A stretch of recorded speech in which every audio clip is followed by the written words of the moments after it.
Assalamualaikum warahmatullahi wabarakatuh. Halo, perkenalkan nama saya Gina Khairunisa Farudin. Saya biasa dipanggil Gina. Saya adalah salah satu peserta virtual internship experience di Bank Muamalat Indonesia bekerjasama dengan Rekamin Academy untuk Product and Business Development Officer. Jadi pada kesempatan ini saya akan mempresentasikan hasil final project saya yang berjudul Market Strategy for Expanding New Market Segment of Bank Muamalat Indonesia. Sebagai latar belakang singkat saya, jadi saya adalah fresh graduate dengan gelar sarjana ekonomi dari UIN Syarif Hidayatullah Jakarta dengan memiliki pengalaman riset pada bidang ekonomi, pemasaran, dan perbankan menggunakan analisis kuantitatif serta perangkat lunak seperti Fuse, SmartPLS, SPSS, Microsoft Office, dan Google Workspace.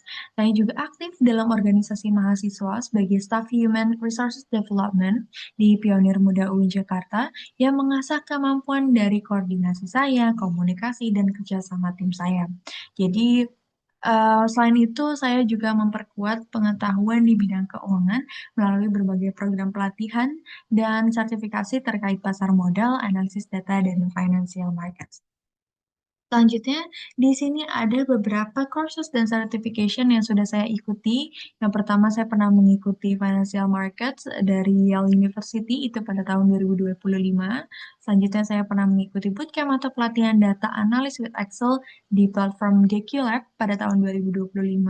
Selanjutnya, saya pernah mengikuti Sekolah Pasar Modal dari PT Bursa Efek Indonesia atau BEI pada tahun 2024. Selanjutnya, saya juga pernah mengikuti pelatihan digitalisasi UMKM berbasis syariah ya, dari Digital Entrepreneurship Academy pada tahun 2024. Di sini saya akan menjelaskan singkat mengenai Bank Muamalat Indonesia.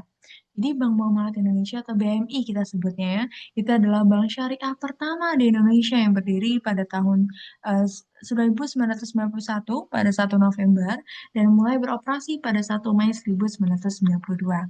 Jadi dengan komitmen yang menjalankan layanan keuangan berbasis prinsip syariah yang adil, transparansi, dan bebas riba. Jadi Bank Muamalat ini juga menjadi bank Indonesia pertama yang berekspansi ke luar negeri dengan membuka cabang di Kuala Lumpur atau Malaysia. Jadi mengusung visi yaitu menjadi jalan hijrah menuju berkah, di mana menjadi solusi hijrah terdepan bagi ekosistem bisnis dan keuangan syariah dengan kinerja keuangan yang berkelanjutan untuk mencapai keberkahan. Jadi Bank Muamalat ini berpegang pada nilai-nilai utama seperti kompetensi, tanggung jawab, integritas, layanan prima, keterbukaan terhadap perubahan, serta inovasi berkelanjutan. Jadi konsistensinya dalam menghadirkan pelayanan dan inovasi digital yang terbaik itu mengantarkan Bank Muamalat Indonesia meraih berbagai penghargaan nasional, termasuk The Best Syariah Bank in Service Excellence for 15 consecutive years, itu pada tahun 2010 sampai 2024 dari Infobank MRI, serta penghargaan lainnya atas keunggulan dalam layanan mobile app, live chat, sama ATM.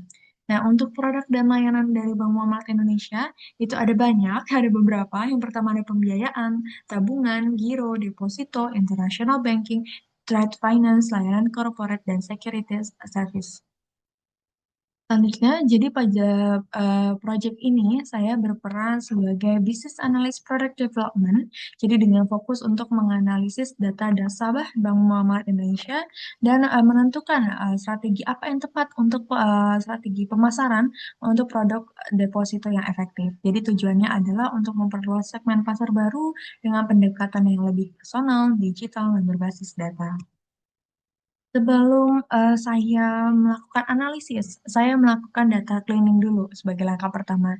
Jadi saya mendapatkan data customer untuk Bank Muamalat Indonesia gitu ya. Jadi pertama saya impor data dulu ke Power Query. Jadi menggunakan fitur Get Data from Table Orange. Selanjutnya saya menambah kolom untuk generasi dan status deposito. Selanjutnya saya mengubah dan sesuaikan tipe datanya.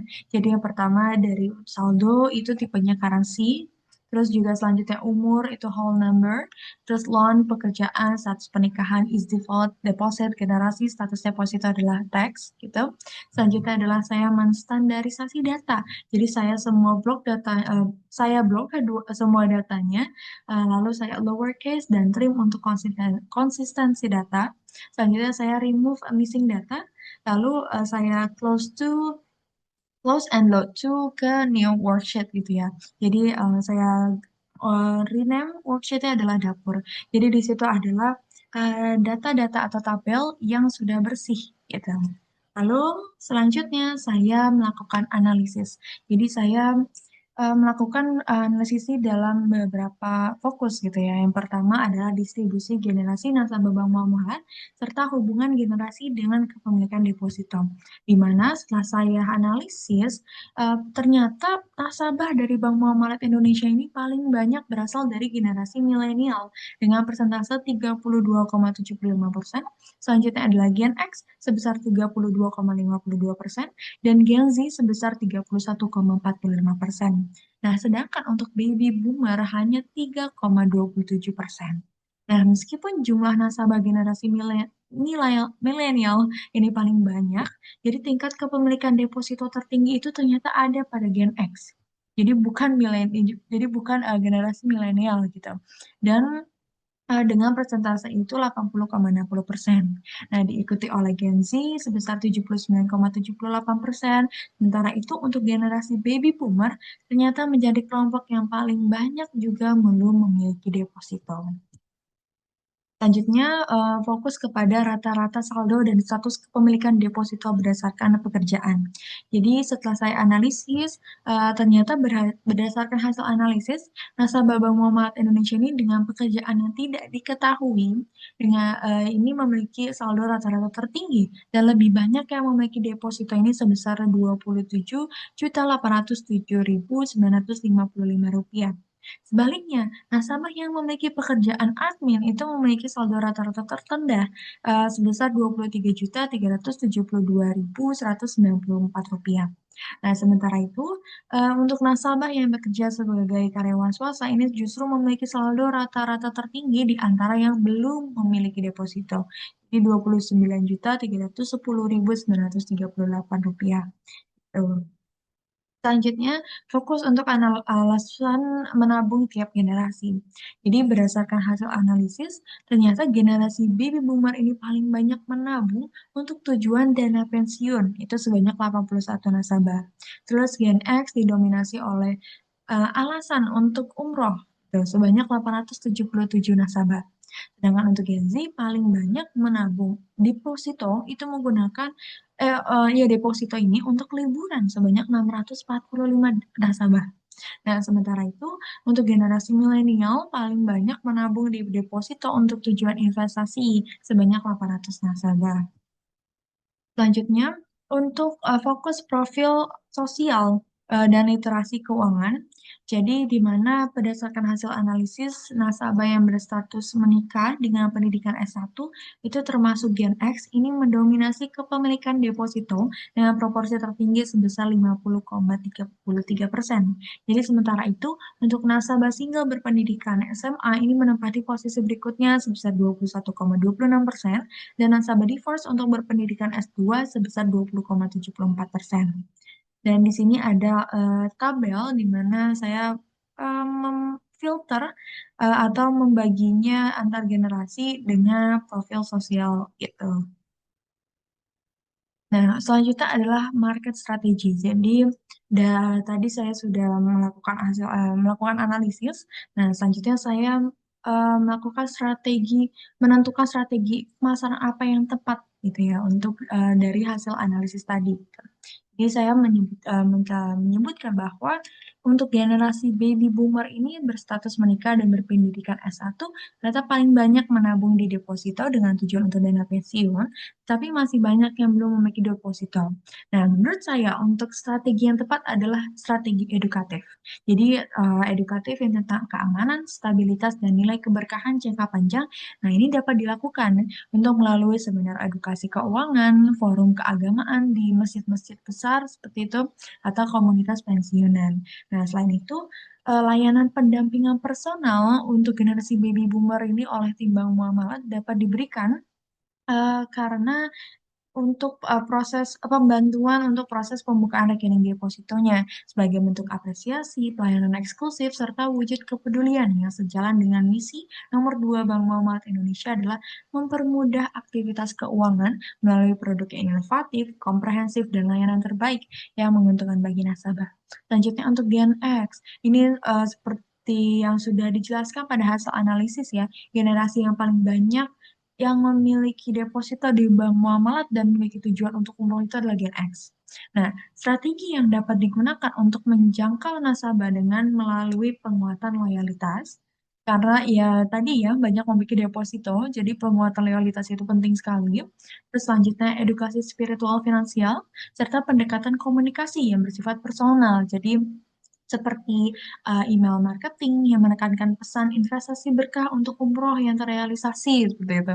Terus juga serta melalui Customer Relationship Management atau CRM yang bersifat langsung. Jadi misalnya bisa menggunakan layanan WhatsApp personal untuk memberikan pengingat yaitu tempo, deposito, informasi margin, atau peluang pembaruan tenor. Seperti itu. Selanjutnya untuk generasi milenial yang ternyata berstatus menikah dan berpendidikan S1 ini merupakan kelompok nasabah yang terbesar di Bank Muamalat dengan proporsi 32,75% dan tingkat kepemilikan depositonya ini adalah 79,69% setelah Gen X tadi. Nah, untuk strategi pemasaran bisa difokuskan pada aktivitas engagement dua arah yang relevan dengan gaya hidup mereka. Jadi seperti bisa melakukan webinar finansial syariah keluarga dan live season, terus ada konten video pendek edukatif di platform seperti TikTok, YouTube Shorts, dan Instagram Reels gitu ya, serta event digital experience berupa simulasi investasi halal yang mengajak nasabah khususnya generasi milenial ini untuk berpartisipasi langsung dalam melakukan simulasi investasi gitu ya. Nah, selain itu juga pemanfaatan komunitas dari Facebook atau Facebook Group itu ya, itu juga tetap relevan untuk menjangkau dari nasabah gen milenial ini karena saya baca di data Reportal 2025 itu menyebutkan bahwa 122 juta pengguna Indonesia itu atau 43% dari total populasi ternyata masih aktif di platform Facebook. Jadi menurut makanya dari itu bisa dimanfaatkan komunitas Facebook ini untuk menjangkau segmen pasar baru seperti itu. Terus selanjutnya untuk karakteristik dari Gen Z ini kan adalah digital native ya, kreatif dan mengutamakan experience. Membuat strategi pemasaran ini perlu difokuskan pada pendekatan visual, interaktif, dan kompetitif. Jadi, Bank Muamalat Indonesia ini bisa atau ya bank ini bisa melakukan kampanye pakai hashtag gitu ya tagar nabung halal challenge. Nah, jadi dapat dilakukan di TikTok ataupun Instagram. Jadi bisa diawali oleh influencer Muslim Gen Z yang relevan dengan gaya hidup mereka untuk menumbuhkan rasa kesadaran jadi bahwa menabung di deposito syariah itu khususnya di Bank Muamalat Indonesia ini dapat menjadi cara yang seru dan berkah gitu untuk mewujudkan impian liburan halal. Nah, peserta yang diikuti oleh Gen Z ini itu bisa membuat konten paling kreatif, dapat memperoleh hadiah setoran awal deposito ataupun voucher perjalanan halal. Nah, itu bisa tuh untuk menjangkau dari Gen Z agar Gen Z ini mau gitu ya menabung khususnya di produk deposito ini gitu. Jadi yang market strategi tadi bisa digunakan untuk menciptakan antusiasme dan partisipasi luas. Itu. Nah, jadi berdasarkan dari hasil analisis dan market strategi yang sudah saya jelaskan tadi, dapat disimpulkan bahwa ternyata setiap generasi ini memiliki karakteristik dan motivasi keuangan yang berbeda dalam menggunakan deposito gitu, khususnya di produk deposito di Bank Muamalat Indonesia. Nah, bisa dilihat dari faktor usia, pendidikan, status sosial, dan pekerjaan ini berpengaruh langsung terhadap tingkat literasi dan keputusan investasi, di mana rekomendasi akhir yaitu Bank Muamalat ini perlu mengimplementasikan strategi pemasaran bersegmentasi, personal, dan digital yang relevan dengan karakteristik dari tiap kelompok generasi tadi yang sudah saya jelaskan sebelumnya. Nah, terus untuk pendekatan komunikasi ini harus menyeimbangkan aspek untuk emosional atau keberkahan dan nilai spiritual dan aspek rasional, keamanan, margin, dan kemudahan layanan gitu untuk nasabah. Terus selanjutnya integrasi strategi digital, CRM, dan edukasi keuangan syariah ini akan em, memperkuat posisi dari Bank Muamalat sebagai bank syariah modern yang relevan dengan lintas generasi dan kebutuhan finansial. Baik, mungkin, demikian hasil analisis dan strategi yang saya susun sebagai bagian dari final project virtual internship experience di Bank Muamalat Indonesia melalui platform, Rakamin Academy. Jadi terima kasih atas perhatian dan kesempatannya, mungkin jika Bapak atau Ibu atau rekan-rekan sekalian ingin berdiskusi lebih lanjut atau terhubung secara profesional, silakan, catch me up, melalui LinkedIn saya Gina Khairunisa Farudin atau mungkin, melalui email saya, yaitu ginakhairunisa2@gmail.com. Jadi thank you very much, wassalamualaikum warahmatullahi wabarakatuh.